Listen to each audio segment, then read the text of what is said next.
Hello, it's Hatfield McCoy Museum in Liberty, Kentucky. Fred and Sheila McCoy. Sheila's behind the camera there. She don't like the segment Keeping It Real. She's non-controversial. She likes to get along with everybody and loves everybody. And so I guess that Keeping It Real is on me today.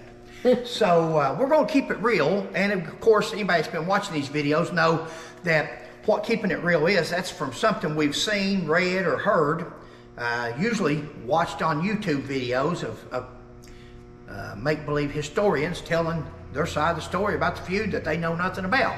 So the story today, the one we're going to cover, is we've never heard this one before. It's interesting how they came up with this and who came up with it, because I think the source is the people actually doing the story. I think they just made this up as they go.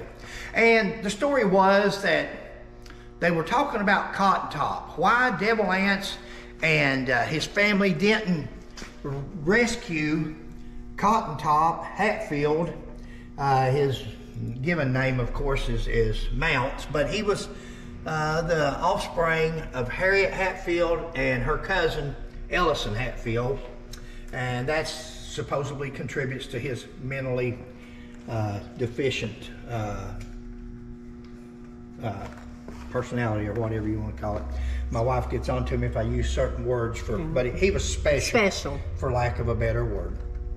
And she says that people's always wondered why Devil Anse didn't go rescue him. And you can always tell who's giving these stories. If they're Hatfield, let me say West Virginia Hatfield, because we've got Kentucky Hatfields who at the time and still today are the best people in the world. And then you had West Virginia Hatfields of that time that were Devil Anse's family and with him, and they took up for each other. So when I say that she's covering for Devil Anse, that's what I'm talking about. But she's saying that the reason Devil Anse didn't go and rescue Cotton Top from the gallows is that his plan in the beginning was that he was going to poison the prison guards. He was going to poison them, and then he was going to go rescue Cotton Top. Back in those days, you didn't have a whole staff of guys or girls taking care of the jail. It was the jailer and his wife fed the people in the jail. That's the way it worked. So you wasn't going to poison the cooks. You only had one cook. That was the jailer's wife. And usually just had one jailer that was watching over the prisoners. So when you hear a story like that, now I'm sure somewhere along the way that's going to be printed in a book.